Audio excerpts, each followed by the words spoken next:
అందరికీ నమస్కారం. ఈరోజు కథని రచించినది మీరా గారు. కోటి ఆశలతో పెళ్లి మండపంలో కూర్చొని ఎంతో సంతోషంగా ఉంది మన సీత. చూడచక్కని అందం ఆమె సొంతం. అందమే అసూయపడేలా ఉండే ఆమె రూపం ఎవ్వరికీ నచ్చకుండా ఉండదు. 10 సంవత్సరాల క్రితమే తల్లిదండ్రులు చనిపోవటంతో అన్నీ తనకి తన మావయ్యే అమ్మా నాన్న అయి పెంచి పెద్ద చేసి పోషించటమే కాదు, ఒక తండ్రిగా తనకి ఎటువంటి కష్టం రాకుండా చూసుకున్నాడు. తనకి మావయ్య అనటం కంటే తండ్రి అనటం కరెక్ట్. ఇప్పుడు ఆ మావయ్య కొడుకుతోనే తన పెళ్ళి. ఏంటే పెళ్లి కూతురా, సిగ్గుపడుతున్నావా? ముందు తలెత్తి మీ బావని చూడు అని వెటకారమాడుతుంది సీత ఫ్రెండ్ నవ్య. సీత సిగ్గుపడి తలదించుకుంది. తన మేనకోడల్ని చూసి ఎంతగానో మురిసిపోతున్నాడు పరశురాం, సీత మేనమామ. ఆదిత్య పక్కన కూర్చోగానే ఎక్కడలేని సిగ్గు, భయం, సంతోషం అన్నీ ముంచుకొచ్చాయి సీతకి. ఆదిత్య వైపు సిగ్గుగా చూసి తలని కిందికి దించుకుంది. సిగ్గుతో ఆమె బుగ్గలు ఎరుపెక్కి ఆమె అందాన్ని మరింత రెట్టింపు చేశాయి. సీత జడలో ఉన్న పూలని సరిచేస్తూ, కాస్త సిగ్గు దాచుకోవే, ఇప్పుడే ఇంతలా సిగ్గుపడుతున్నావు, నైట్కి ఇంకెంత సిగ్గుపడతావు అని పరిహాసమాడింది నవ్య. సీత సిగ్గుతో ముడుచుకుపోయింది. బాబు, అమ్మాయి మెడలో 3 ముళ్ళు వేయి అని పంతులు గారు పసుపు తాడు ఆదిత్య చేతికి ఇచ్చారు. ఎప్పుడు వచ్చాడో తెలీదు. పెద్ద పెద్ద అడుగులతో పెళ్లి మండపంలోకి వచ్చాడు అతను. చుట్టూ 10 మంది బాడీగార్డ్స్ ఉన్నారు. మోడ్రన్ హెయిర్ స్టైల్, చూడటానికి చాలా అందంగా ఉన్నాడు. చేతిలో ఉన్న సిగరెట్ కింద పడేసి 2 చేతులు కట్టుకొని సూటిగా ఆదిత్య వైపు చూశాడు. అతనెవరో తెలియక పెళ్లికి వచ్చిన అందరూ అతన్నే చూసి గుసగుసలాడుతున్నారు. సీత మాత్రం చుట్టూ ఏం జరుగుతుందో కూడా పట్టించుకోవటం లేదు. తన బావ తన మెడలో 3 ముళ్ళు ఎప్పుడు వేస్తాడా అని చూస్తుంది. ఆదిత్య బాధగా పైకి లేచాడు. అతని ప్లేస్లో రామ్ వచ్చి పొగరుగా ఒక లుక్ ఇచ్చాడు. వెంటనే ఆదిత్య రామ్ చేతికి పసుపు తాడిచ్చి సైడ్ అయ్యాడు. తన బావ ఎంతకీ మెడలో 3 ముళ్ళు వేయకపోవటంతో తలెత్తి చూసింది సీత. తన బావ ప్లేస్లో మరొకరుండటం చూసిన సీతకి మైండ్ పనిచేయలేదు. ఆదిత్య అని కోపంగా అరిచాడు పరశురాం. పరశురాం అరుపు, కోపం అతనికి నచ్చలేదు. తన బాడీగార్డ్స్ వైపు చూసి ఏదో సైగ చేశాడు. వెంటనే ఇద్దరు పరశురాంకి చెరువు వైపు నిలబడి గన్ గురి పెట్టారు. ఆదిత్య కంగారుగా, మా నాన్నని ఏం చేయొద్దు ప్లీజ్ రామ్ గారు, మా నాన్నతో నేను మాట్లాడతాను అంటాడు. రామ్ ఏం మాట్లాడలేదు. సీత వైపు చూశాడు. బావా, ఏంటిది, ఎవరితను అంటుంది. నీకు కాబోయే భర్త సీత. ఆ మాటకి రామ్ పెదవులపై నవ్వు, సీత ముక్కుపై కోపం రెండూ ఒకేసారి వచ్చాయి. బావా, అసలేం జరుగుతోంది అని అనేలోపే రామ్ సీత మెడలో 3 ముళ్ళు వేశాడు. షాక్తో పరశురాం గోడకి జారబడిపోయాడు. ఆదిత్య బాధని దిగమింగుకొని ఒక్క క్షణం అక్కడ ఉండలేక తన తండ్రి దగ్గరికి వెళ్ళాడు. నవ్య షాక్తో బిగుసుకుపోయింది. తన గుండెల మీద పసుపు తాడు మెరుస్తూ కనిపించటంతో సీత షాక్తో స్పృహ తప్పి పడిపోతుంటే వెంటనే ఆమెని 2 చేతుల్లోకి ఎత్తుకొని మండపం నుంచి బయటికి నడిచి సీతని కారులో పడుకోబెట్టి కార్ వేగంగా పోనిచ్చాడు రామ్. కాసేపటికి కార్ ఒక ఇంటి ముందు ఆగటంతో సీతని 2 చేతుల్లోకి ఎత్తుకుని వేగంగా అడుగులు వేసుకుంటూ లోపలికి వచ్చి తన రూమ్లో బెడ్ మీద పడుకోబెట్టి డోర్స్, విండో అన్నీ క్లోజ్ చేసి ఏసీ ఆన్ చేసి బయటికి వచ్చి డోర్ లాక్ వేసి కోపంగా హాల్లోకి వచ్చాడు. చేతిలో ఉన్న ఫోన్ మోగటంతో చెప్పు అంటాడు. ఏమైంది? సీతని పెళ్లి చేసుకున్నాను, కానీ ముందు నువ్వు ఇంటికి రా, లేదంటే కోపంలో ఆ పిల్లని ఏం చేస్తానో నాకే తెలీదు అంటాడు. అవతల ఏం మాటలు అతని చెవికి వినిపించాయో తెలీదు, కానీ ఫోన్ కట్ చేసి పనమ్మాయి వైపు చూశాడు. చెప్పండి సార్, ఆ అమ్మాయి ఎంత అరిచినా, తలుపులు బాదినా డోర్ ఓపెన్ చేయకు. తాను పారిపోవాలని చూస్తే ఒక్క మాటను, ఏమాత్రం పారిపోవాలని చూసినా తన మామయ్య, బావ భూమి మీద ఉండరని. సరే సార్, మీరు చెప్పినట్లే చేస్తాను. ఇంతలో రామ్ పియ్యి వచ్చాడు. సత్యం, సార్, యాడ్ షూట్కి టైం అవుతుంది, అంతా రెడీనా? హా సార్, పద అని బయటికి నడిచాడు. షాక్ నుంచి తేరుకోవడానికి పరశురాంకి చాలా సమయం పట్టింది. రేయ్ ఆదిత్య, ఎవడ్రా వాడు? అసలేం జరుగుతుంది? సీత, సీత ఎక్కడా అంటాడు. ఇకపై మీరు సీతని మర్చిపోండి నాన్న. ఆదిత్య, ఏం మాట్లాడుతున్నావు? నాకు తెలుసు నాన్న, మీ మనసులో ఎంత బాధ ఉందో నేను అర్థం చేసుకోగలను, కానీ మనకి ఇంకా సీత లేదు. తను ఇప్పుడు మన సొత్తు కాదు, వేరొకరి సొత్తు. ఆదిత్య, అసలు ఎవరు ఆ రామ్? మన సీతని ఎందుకు పెళ్లి చేసుకున్నాడు? నాన్న, ముందు ఇంటికి పదండి. ఇంటికి వెళ్ళి ఏం చేయాలరా? పరువంతా పోయింది. నిజం చెప్పు, ఆ రామ్ని సీత ప్రేమించిందా? నాన్న అని కోపంగా అరిచాడు ఆదిత్య. మరి నిజం చెప్పరా, ఎవడు వాడు? నేను చేసిన తప్పుకి శిక్ష సీత అనుభవిస్తుంది, చాలా అంటాడు. అయినా సీతని పెళ్లి చేసుకోవటం నాకు ఇష్టం లేదు, అందుకే సీతని అతనికిచ్చి పెళ్లి చేశాను అంటాడు. నవ్య షాక్కా. అబద్ధం ఆదిత్య, నీకు సీత అంటే ఎంత ప్రాణమో నాకు తెలుసు. నువ్వు చేసిన తప్పుకి సీత శిక్ష అనుభవించడం ఏంటి? అసలేం జరుగుతుంది? నిజం చెప్పు ఆదిత్య. ఒకసారి మీకు చెప్తే అర్థం కావటం లేదా?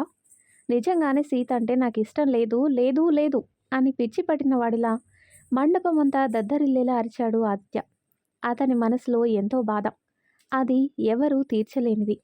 ఆదిత్య అని కంగారుగా నవ్య అతన్ని పట్టుకుంది. ప్లీజ్ నన్ను ఒంటరిగా వదిలేయండి. మళ్ళీ మళ్ళీ చెప్తున్నాను నాన్న, సీత రామ్ సొత్తు. ఇంకా మీరు సీతనే కాదు, తన పేరుని కూడా కలవరించటం మానేయండి అని తండ్రి వైపు చూశాడు. అప్పటికే పరశురాం గుండె మీద చేయి వేసుకుని వెనక్కి పడిపోయాడు. నాన్న, నాన్న అని కంగారుగా తండ్రి దగ్గరికి వెళ్ళాడు.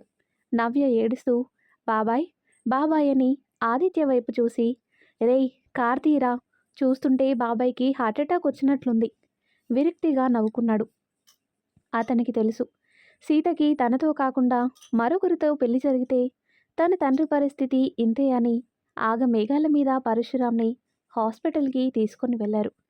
ఆ తర్వాత కట్ చేస్తే షూటింగ్ అవటంతో నేరుగా ఆఫీస్కి వచ్చి రిలాక్స్గా చైర్లో కూర్చుని ఆలోచిస్తున్నాడు రామ్. అప్పుడే లోపలికి వచ్చాడు శౌర్య. రామ్, కాఫీ రా అంటాడు. ఏంటి, ఎప్పుడు షూటింగ్కి కరెక్ట్ టైంకి వస్తావు కదా, ఈరోజేంట్రా ఇంత లేటుగా వచ్చావు? నాకు పెళ్ళయింది అంటాడు రామ్. జోక్ బాగుంది కానీ ముందు కాఫీ తాగురా, చల్లారిపోతుంది. టైం ఎంత? 6 అయిందిరా. కొన్ని డిజైన్స్ చూడాలి నువ్వు. పొద్దున్ననగా ఆ పిల్లని గదిలో పడేశాను, అర్జెంటుగా ఇంటికి వెళ్ళాలి అనుకున్నాడు. రేయ్ ఏంట్రా ఎక్కడో ఆలోచిస్తున్నావు? పొద్దున్న పెళ్లి చేసుకున్నాను కదా, తనని గదిలో లాక్ వేసి చచ్చాను. పద ఇంటికి వెళ్దాం. రేయ్ పిచ్చిగా మాట్లాడకు, ముందు డిజైన్స్ చూడు. శౌర్య, చెప్పరా, రామ్ నీకు ఎప్పుడైనా అబద్ధం చెప్పాడా? సీరియస్గా వస్తున్న శౌర్య మాటలకి రామ్ అంటాడు, నేను నిజంగానే పెళ్లి చేసుకున్నాను అంటాడు రామ్. నీకు పెళ్ళంటేనే ఇష్టం లేదు, నీ గురించి నాకు తెలుసు. నువ్వే విషయం చెప్పినా నమ్ముతాను కానీ పెళ్లి కోసం చెప్తే అస్సలు నమ్మను అంటాడు. సిగరెట్ వెలిగించుకొని ఒక దమ్ములాగి నాతో పాటు ఇంటికి పద అంటాడు రామ్. రే ఇప్పటికే చాలా వర్క్ ఉంది, నువ్విప్పుడు వేషాలు వేయకు. శౌర్య మాటలు పూర్తి కాకుండానే రామ్ అతని చేతిని పట్టుకుని బయటికి లాక్కొని పోయాడు. రేయ్ ఏంట్రా అంతవరకు వదిలేసి ఇప్పుడు నువ్వెక్కడికి తీసుకొని వెళ్తున్నావు? రామ్ సిగరెట్ పొగ వదిలి సీరియస్ లుక్ ఇచ్చాడు. మోసుకొని కారెక్కు అన్నట్టు. శౌర్య కామ్గా కారెక్కాడు.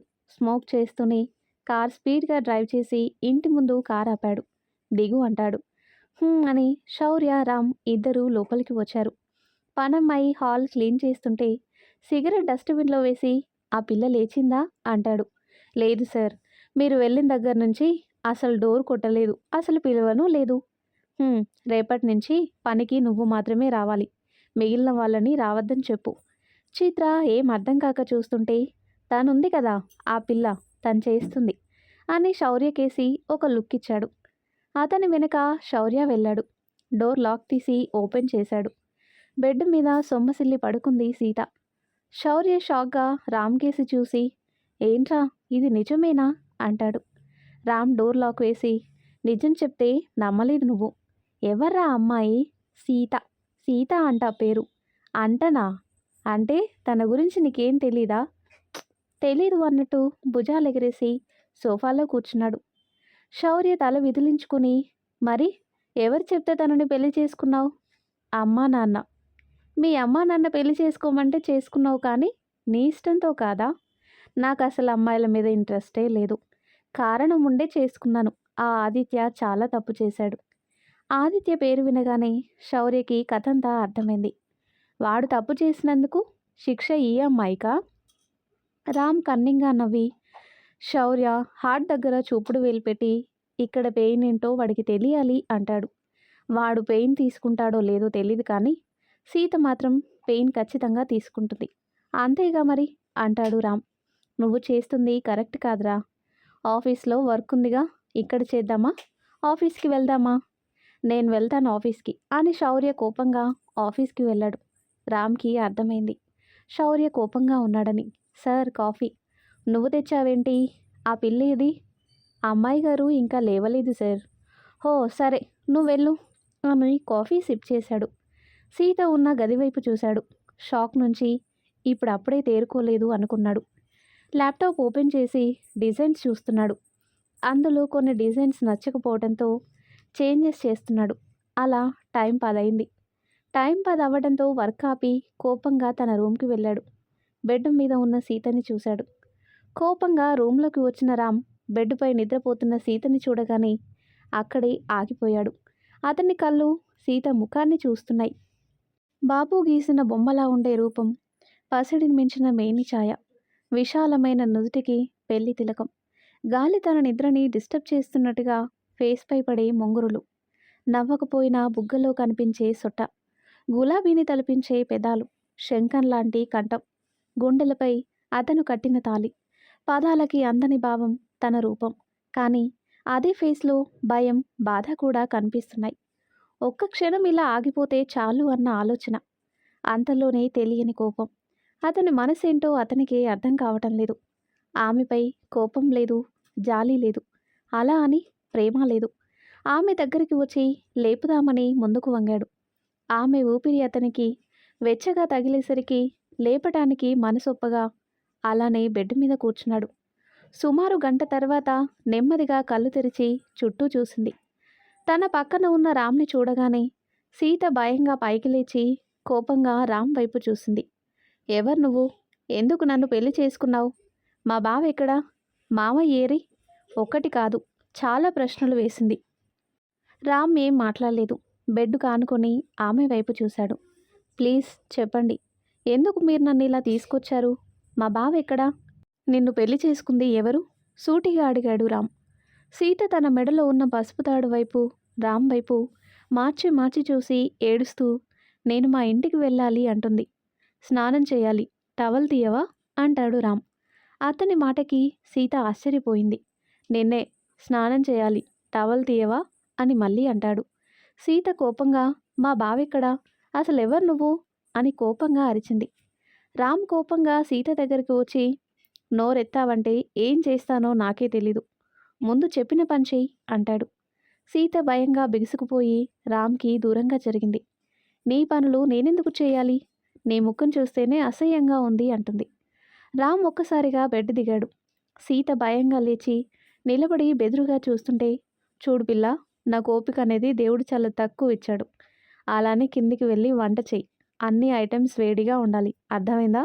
ముందు నాకు టవల్ తీ అంటాడు. సీత ఏడుస్తూ రామ్ వైపు చూసింది. ప్లీజ్ మా బావ దగ్గరికి పంపించేయవా అంటుంది. నీ బావెవరు? ఆ ఆదిత్య అంటుంది. ఇంకోసారి వాడి కోసం నా దగ్గర వాగవే అనుకో, మీ బావతో పాటుగా మీ మామయ్యని చంపి పడేస్తాను అంటాడు. సీత ఏం మాట్లాడలేదు. ఆమె మనసులో ఒకటే ఆలోచన, ఈ రాక్షసుని నుంచి ఎలా అయినా తప్పించుకోవాలి అని. తీ టవల్ అంటాడు. నేనెందుకు తీయాలి అని తడబడుతూ చెప్పింది ఆమె. నేనెవరో తెలుసా అని ఆమె దగ్గరగా వచ్చి అడిగాడు. సీత కోపంగా చూసి వెనక్కి జరిగింది. అంత భయం ఉన్నదానివి ఎందుకు నా దగ్గర ఎక్స్ట్రాలు చేస్తావు అంటాడు. ఈసారికి సీతకి భయం వేసింది. అతని కళ్ళల్లో ఏదో కోపం, పగ, అసహ్యం. అది కూడా తనని చూడగానే. ఎందుకో సీతకి ఏడుపు తన్నుకొస్తుంది. టవల్ తీస్తావా? ఊ అనలేదు. తీస్తాను అనలేదు. మౌనంగా అతని వైపు చూసింది. బెడ్ ఎదురుగా ఒక రూమ్ కనిపిస్తుంది కదా, అందులో ఉంటాయి బట్టలు, ఇంకా నా థింగ్స్, ఓకే అంటాడు. అతను చెప్పిన మాట వినడం తప్ప మరో ఆప్షన్ లేదు ఆమెకి. వెళ్తావా, లేదంటే ఇక్కడ నిలబడి నన్ను తనివి తీరా కోపంగా చూస్తావా అంటాడు. తలదించుకొని మౌనంగా డ్రెస్సింగ్ రూమ్కి వెళ్ళింది. టవల్ తీసింది. చేతికి ఇస్తుందేమో అని చేయి చాపాడు. కానీ ఆమె బెడ్ మీద పెట్టింది. టవల్ తీసావు, డ్రెస్ ఎవరు తీస్తారు? మీ మామయ్య తీస్తాడా? చివ్వున తలెత్తి చూసింది. సెకలాపి టవల్ చేతికివ్వు, వంట రెడీ చేయి అంటాడు. కోపం వస్తుంది. రామ్ని కొట్టి కసితీరా తిట్టాలని ఉంది తనకి. కోపంగా చూసి నాకు వంట రాదు అంటుంది. స్నానం చేసి వచ్చేలోపు అన్నీ రెడీగా ఉండాలి. ఎక్స్ట్రా చేస్తే రామ్కి కోపం వస్తుంది అని వాష్రూమ్కి వెళ్ళాడు. నిలబడిన చోటే ఏడుస్తూ కింద కూర్చుంది. బావా, తొందరగా వచ్చి నన్ను తీసుకొని వెళ్ళు. ఇతనెవరో కూడా తెలీదు. మావయ్య, మీరైనా తొందరగా రండి అని వెక్కి వెక్కి ఏడ్చి 2 కళ్ళు తుడుచుకొని శూన్యంలోకి చూస్తూ కిందికి వెళ్ళింది. ఇంట్లో పనివాళ్ళు ఒక్కరు కూడా కనిపించలేదు. 7 కానీ 8 అయితే చిత్ర వెళ్ళిపోతుంది. కిచెన్ రూమ్కి వెళ్ళి వంట చేసింది. ఎలా చేసిందో ఆమెకే తెలీదు. స్నానం చేసి రెడీ అయి వచ్చిన రామ్ కిచెన్ రూమ్కి వచ్చి అయిందా వంట అంటాడు. సీత ఏం మాట్లాడలేదు. మౌనంగా డైనింగ్ టేబుల్ మీద ఐటెమ్స్ సర్ది దూరంగా నిలబడింది. రామ్ కూర్చొని ఎవడొడ్డిస్తాడు అంటాడు. అతనికి మరో మాటకి అవకాశం ఇవ్వకుండా అతనికి భోజనం వడ్డించింది సీత. రామ్ తిని ఆమె వైపు చూశాడు. బానే ఉండవు పిల్ల అంటాడు. సీతకైతే లోలోపల ఎంతగానో రగిలిపోతుంది. రామ్కి వంట చేయటం వడ్డించటం ఏమాత్రం తనకి నచ్చలేదు. అతను తినేసి కనీసం సీత ముఖం చూడకుండానే తన రూమ్కి వెళ్ళాడు. సీత కోపంగా వంటగదిలోకి వెళ్ళి స్టవ్ వెలిగించి తన చేతిని కాల్చుకుంది. ఏడుస్తూ గోడకి జారబడి తన బావ మామయ్య కోసం ఆలోచిస్తూ నీరసంతో అలానే కళ్ళు మూసుకుంది. ఫుల్లుగా తినటం వలన బెడ్ మీద వాలి నిద్రపోయాడు రామ్. మరి ఆ తర్వాత ఏం జరిగిందో నెక్స్ట్ వీడియోలో తెలుసుకుందాం. ఫ్రెండ్స్, ఈ స్టోరీ మీకు ఎలా అనిపించిందో, ఈ స్టోరీపై మీ అభిప్రాయాన్ని తప్పకుండా కామెంట్ చేయండి. సో దట్ నేను ఈ స్టోరీని కంటిన్యూ చేయాలా, లేదంటే మళ్ళీ వేరే స్టోరీ ఏదైనా పెట్టాలా అని ఆలోచిస్తాను. ఓకేనా? Thank you so much for watching.